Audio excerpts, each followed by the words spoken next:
Hey all, just a quick note. If you're interested, GauntletCon is an online gaming convention happening this month, from Thursday, October 24th through Sunday, October 27th. Several of us Misdirected Mark folk are going to be attending and running games and participating in seminars. It's all online, so no travel worries. If you're interested, follow the link in the show notes. Hope to see you there. Let's see what the stew has for us today. Welcome to the Gnomecast, Gnome Stew's tabletop gaming advice podcast. Here we talk with the other gnomes about gaming things to avoid becoming part of the stew, so I guess we'd better be good. This episode is brought to you by our awesome Patreon backers like the captivating Carla Everson, Bob's mom, the daring Daniel Markwig, and the judicious Jen Pixelscapes Gagney. Today we have myself, Ange, along with JT and Jared, and we're going to talk about the weather. Well, not the real weather. We're going to talk about using weather and seasons in your games. Before we dive into that main topic, though, let's ask our Get to Know a Gnome question. What is the worst weather you've ever had to travel through for gaming, and was it worth it? Jared, I'm going to start with you. Okay, well, living in central Illinois, anytime you get into winter gaming, it gets a little dicey. And, you know, I'm saying this to someone that lives in the Buffalo area, so this is going to sound ridiculous anyway, but I had a game group at one point in time where we were playing at a friend's house, and they lived on campus. That's about 10 miles away from me. And my stepkids were playing with us too. And it was really icy weather, but we were going to be really careful, and we were going to go out there. And I just remember my stepson running for the car and sliding underneath the car and completely disappearing. Oh no. It turned out it was worth it, but part of why it was worth it is because we could keep making fun of him for sliding under the car for the whole rest of the night. JT, what about you? Oh, so for me, it was also snow related. It was probably early November. I live in Colorado, so early November can bring any kind of weather in Colorado, to be honest with you. And this particular Saturday was a beautiful day. I mean, it was just, you know, puffy clouds and beautiful and a little brisk being the time of year, but no bad weather. And our role-playing group, we had a few people out of town, but we decided to get together anyway and play some board games. The board game that we chose was Arkham Horror, which, you know, is Lovecraftian themed and all that good stuff. So I haul up to Castle Rock, which is, I'm going to say about a 45-minute drive for me, door to door, from my house to my friend's house that was hosting. And we're playing Arkham Horror. There's a good group of us. And it kept thundering. And so we're like, and every time we'd roll the dice, there would be like big loud thunder, which was totally appropriate. It was, we loved that. It was a great aesthetic for the game, right? And we're like, wow, it must be raining. But we were so into the game, nobody went to the window to check the weather. Turns out it wasn't a thunderstorm. It was what's called thunder snow. Oh. Which it sounds like you're familiar with that one there, Ange. So in the course of playing one game of Arkham Horror, which if you've ever played the game, you know that takes like 3, 4, 5 hours. It snowed about 6 inches. Wow. We went from beautiful weather to 6 inches of snow and nobody knew. So we pack up our stuff and I throw on my lightweight jacket because that's all I brought with me. And we go trundling outside to the cars and open the door and just stop. I'm like, oh no, but I got to get home because I got stuff to do tomorrow. I'm going to risk it. So I get my front wheel drive Volkswagen Jetta that I had at the time. And about 4.5 hours later, I get home. I never took the car out of second gear or beyond second gear. It was a manual 5-speed transmission. Never got out of second gear because I needed that torque to push through the 6 inches of snow that existed between Castle Rock and Monument, where I live. So that was the worst weather I've ever had to brave leaving a game. How about you, Ange? What's the worst Buffalo weather you've had to tackle? I'm actually not in Buffalo. I'm in you're Rochester. Not? Sorry, my bad. No, it's fine. I'm near Buffalo. Buffalo's only about an hour away. And okay. we end up having some similar weather situations because we are both situated right on the Great Lakes. And the Great Lakes offers some interesting complications to your weather. You know, we generally have what's called lake effect snow, which is you get your normal snow and then the lake decides to just pile a little bit more on. And by a little bit more, like Buffalo literally a couple of years ago had a lake effect snow situation, which was complicated by the fact that they're on Lake Erie, but very close to Lake Ontario. And so literally half of Buffalo got hit with 6 feet of snow. Not 6 inches, 6 feet of snow, and the other half of Buffalo just got a dusting. Oh, wow. It's like, this is the type of snow we deal with up here. My snow story is actually on the way back from a con. I went to Yukon, which happens in November up in Michigan, near Ypsilanti, Ann Arbor area. On the way back, we basically passed Cleveland, and it started snowing.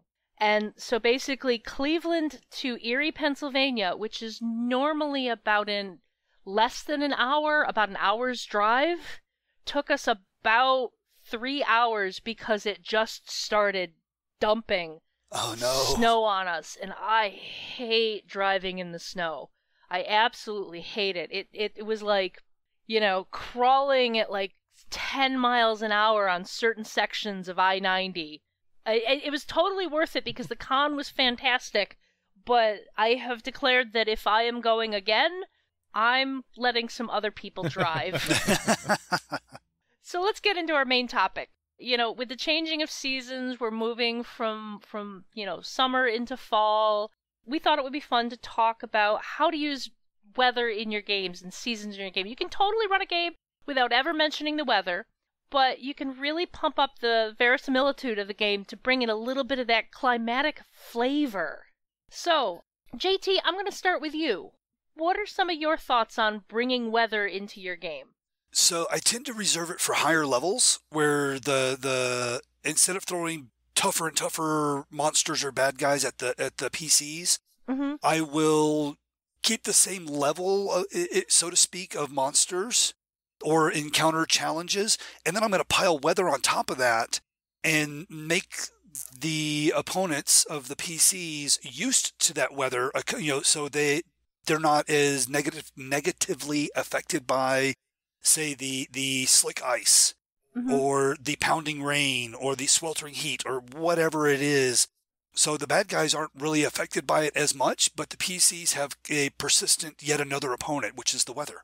So that's kind of my bag of tricks, is I wait for higher levels, because if you do that to lower level PCs, they may not survive it, right? If they're making, I don't know, whatever, dex check every round to stay on their feet while being stabbed by a bugbear that's immune to that effect, you're going to have a really short game or short campaign. So that's what I do.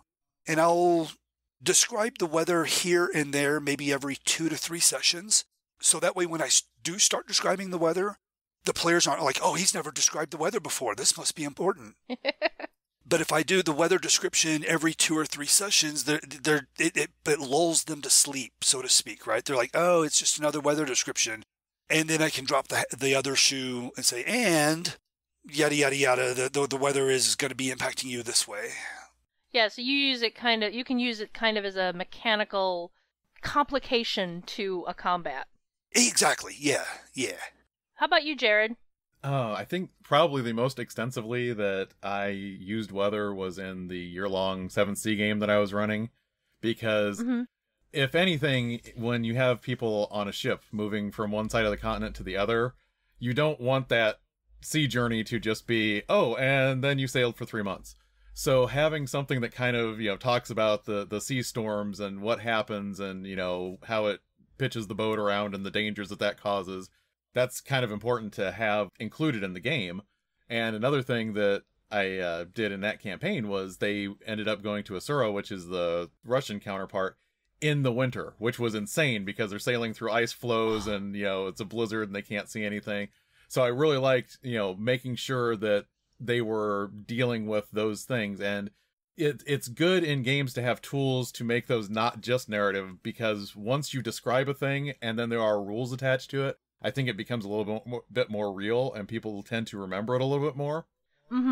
One thing that Core 7th Sea didn't really have something to address hazards, like you could kind of slapdash things with the usual encounter system to do something. But when the New World supplement came out, they had this thing that was literally called hazards, and they have specific effects that you can spend raises to do. And that once we had that was so much more fun to play with, because then you could literally have an encounter. I didn't have to say, oh, there is weather, and on this on this, count, something happens, but it's mainly the fight. It's literally, you could have people trying to, trim the sails and, steer away from the things, and that's all stuff that had mechanical weight, and then they were taking, I could spend my raises to do certain things, so it became an active thing back and forth.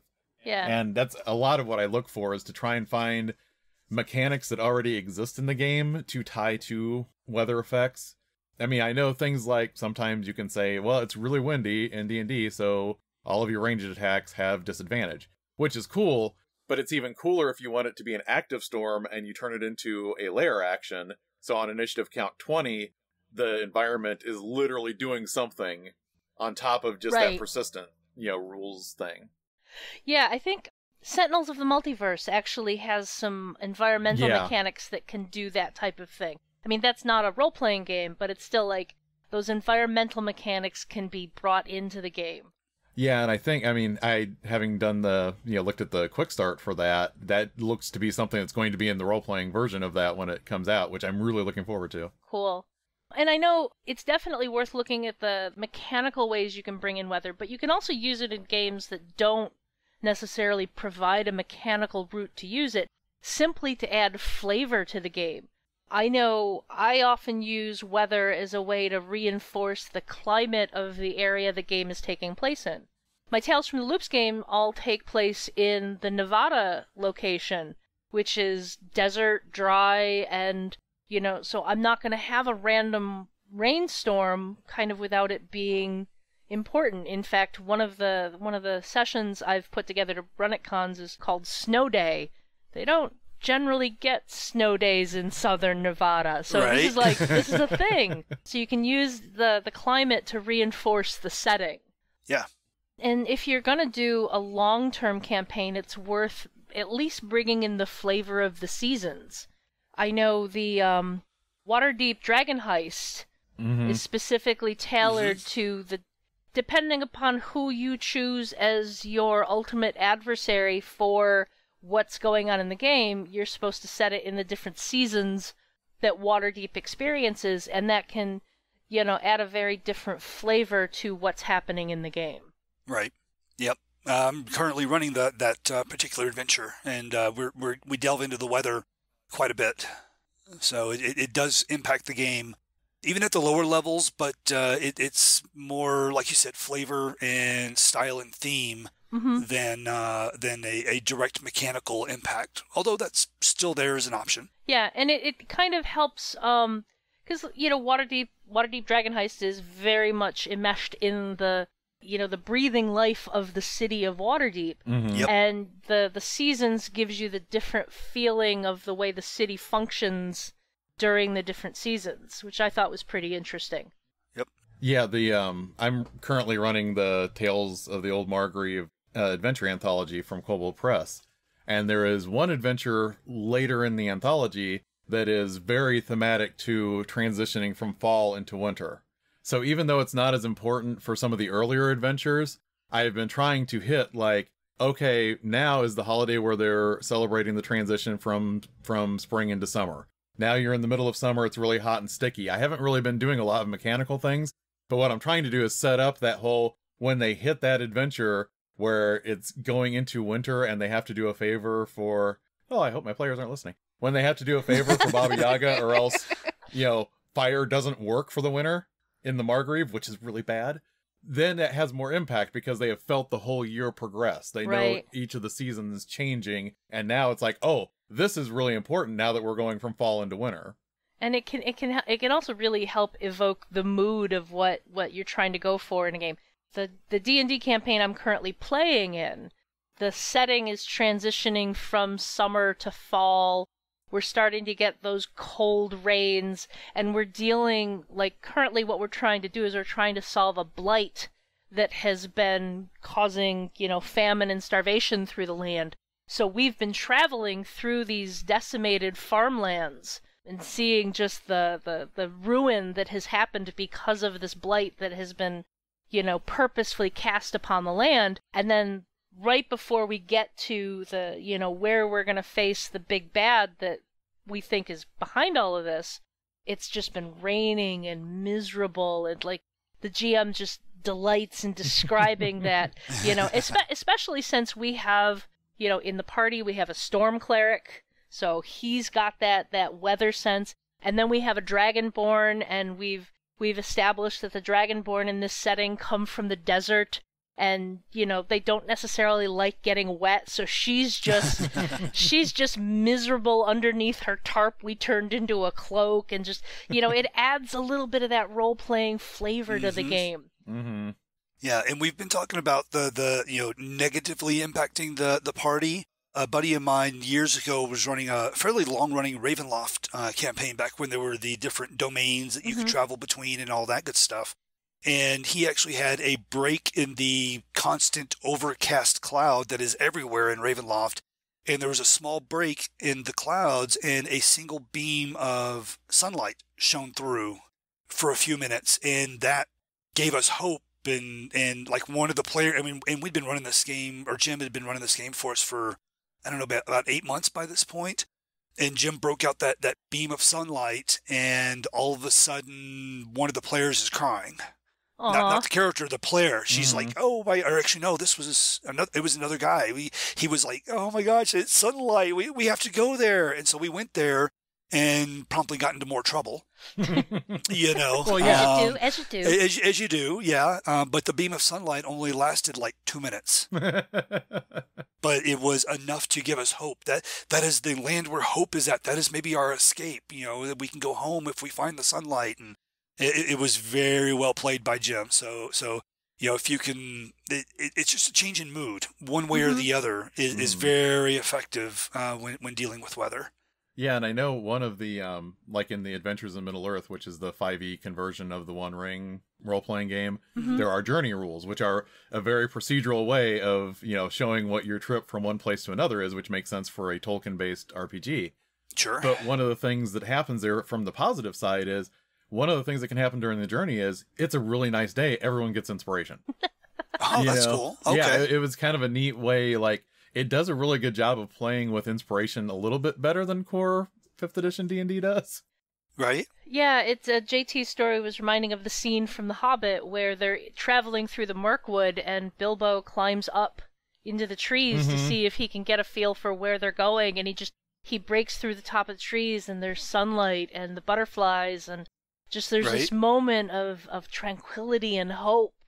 That like that has stayed with me since I was a child, and my father read me The Hobbit. Yeah. It's like that scene is like, that's embedded. So it's like that's definitely a good way to use it as well. To not just complicate things and make it more dramatic with the bad weather, but add in the moments of hope when you get the glimmers of sunshine, or the sea is calm, or, that type of thing. Oh, yeah, definitely. I know one thing that it's funny because weather in different genres triggers different thoughts for me. And one of the things that I've noticed now that I like better if I'm running a superhero game is I want to be able to model threats that are not supervillains. Because a lot of times there are situations where superheroes are saving people from a hurricane, or, like Superman 3, where Superman flies into a tornado and turns it inside out, however much that may not work physics-wise. But that was one of the things I really liked about Marvel Heroic in the Cortex Plus system, is you could model that with someone acting against the Doom Pool, so it wasn't always that you had to have villains involved there. You could have people acting against a thing where there was a mechanical model showing whether they were doing a good job or not of fighting against, this weather, or helping the people that they needed to get out of a flood, or things like that. Right. Yeah, and that's a good point too, because you like, there are challenges that don't necessarily have to have a face you can punch. It's right. Yeah. Sometimes it's just the world around you that you have to work against and save people from. That's a really good point too. I think the last thing I want to bring up is, don't forget about latitude as well. From the equator to the North or South Pole, whichever direction you're headed, drastically different weather depending on how far south or north you are as well. Because I've lived in very South Texas and very, very northern Montana. I mean, we may as well have been in Canada, to be honest with you. And the same time of year presents very different weather. Oh, yeah. And that's honestly on a global scale, that's not a very big chunk of distance. Mm-hmm. Even though it's kind of the two of the more extremes of the United States, the U.S. isn't the world, right? As much as some people would want it to be anyway. And one funny thing is it was sweltering hot in southern Texas. And my grandmother calls me up. She's like, make sure you put on your sunscreen today. And it was like freezing cold up in Montana. We weren't going outside without like layers on because it was springtime where you get those weird fluxes in weather. Yeah. And my grandmother thought that, well, it's hot where I'm at, so it's hot everywhere else. And she was concerned about me getting a sunburn. So she called to make sure I had my sunscreen on. Another thing to put in there is you mentioned traveling towards the poles. Length of day. Mm-hmm. That can be a dramatically different thing depending upon the season you're in. Oh yeah. You know, if you're setting an adventure close to the North Pole in the summer, there's barely any night. Yep. You know, it's like you can have 22 hours of daylight. And then the exact opposite, if you're in the winter, you might have an hour or two of daylight. It's definitely something to keep in mind depending upon where you're setting your game. Mm-hmm. Yep. Yeah, I'm currently reading the Belgariad for the very first time, even though those came out in the 80s. Yeah, and I'm loving them. I'm enjoying them so much. But Eddings I'm in the 5th book out of 5. No spoilers for those of you that haven't read it yet, but maybe it's expired because it came out in the 80s. Yeah, anyway. but part of me is like, what have you been waiting for? I don't know. But he's the 3 characters that are traveling together are the Garion is describing the shortness of the night, and I'm like, oh, he's near the North Pole during the summer. But Eddings doesn't come out and say they are near the North Pole during the summer. He just describes the length of day and length of night, and he does it so well. I mean, he's done everything so well in this series of books. But yeah, that series is foundational to my love of fantasy. I found it in the 80s and devoured it many times. Yeah, I don't know how I missed it. And I found All Things David Eddings at a used bookstore about a year and a half ago. Oh, wow. And so I was like, yes, please. And I don't know how many books it was that I picked up, probably more than a dozen books that are all David Eddings. And I was just like, yep, got them. Okay, let's start reading them. And here we are. Yeah, I never got much into the... I read the Belgariad and the Malorian, not his other series, which I can't remember the name of. It's behind a layer of books behind me, so I'm not going to bother to get up and look. Yeah. No, it's just go look up. If you're interested, just look up David Eddings. There's a whole list of books. Oh, yeah. I'm just going to quietly be over here saying I've never read Eddings. So. Hey, I hadn't either until about a year ago. You're missing out, man. It's phenomenal fantasy. But what it does remind me of, I just recently finished reading the 5th season by N.K. Jemisin, and what's really neat about that is it reminds me when you have like fantasy or science fiction settings, sometimes playing up the fantastical nature of what weather's going to be, because in that series there are seasons which are like these cataclysmic, times when people have to save up and live in shelters for a while, and the seasons are different, but they're like horrible things that go on for years that people have to live through. And, so they have several years of normal weather, and then, you have this cataclysmic thing come up there. And that's something that you can have in a fantasy or science fiction setting where you have these massively different, weather cycles. And on top of that, you also have a lot of, near future stories that talk about how we could have really nasty weather upheavals and how important that is in a story. Yeah, it's definitely something worth considering bringing into your games, and just helping add that flavor or that extra little bit of challenge, or just getting people to think outside of the box. So, any last words before we move on out of here? No, I'm good. Okay, it's actually a beautiful sunny day here, so I'm fine with this. Yep. Hey, it's finally Henley weather. So. Yeah, I know. I'm realizing I don't have enough long sleeve shirts right now. Uh-oh. So, this show is funded by the Gnome Stew Patreon. You too can become a Patreon backer by following the Patreon link on the Gnome Stew website to the Gnome Stew Patreon. This ad is brought to you by super versatile, always useful utility umbrella. You think a Swiss Army knife is handy? Wait until you get your hands on this umbrella. It protects you from the rain, it protects you from bullets, it can be a boat in a pinch, and the handle can totally become a sword. Yeah, you know you want one.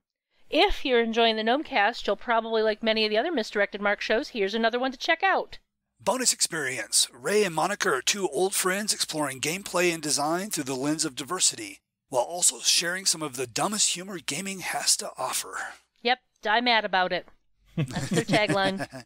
So, you can find all of us at gnomestew.com, at gnomestew on Twitter, and gnomestew on Facebook. JT and Jared, where else can we find you on the internet? Jared, you first. You can find my personal blog at knighterrantjr.blogspot.com. And you can hassle me on Twitter at knighterrant_jr. And JT, what about you? One-stop shop for finding me online is jtevans.net. It's a website. And along the top is links and icons and all that good stuff to all my social media goodness. And you can find me on Twitter and Instagram at Orikes13, Orikes13, though Instagram is mostly just pictures of my cats. So. That's great. So, do you guys think we avoided the stew this week? I mean, it is getting into nice stew weather. I was going to say the same thing. Winter's coming. You eat stew during the winter. Maybe John needs to stock the larder. I don't know. Do we ever do gnome chili? Oh.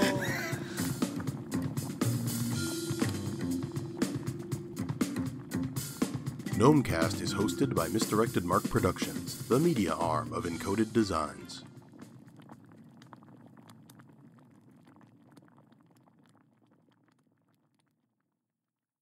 Welcome to the Gnomecast. Welcome to... I'm sorry. It's okay.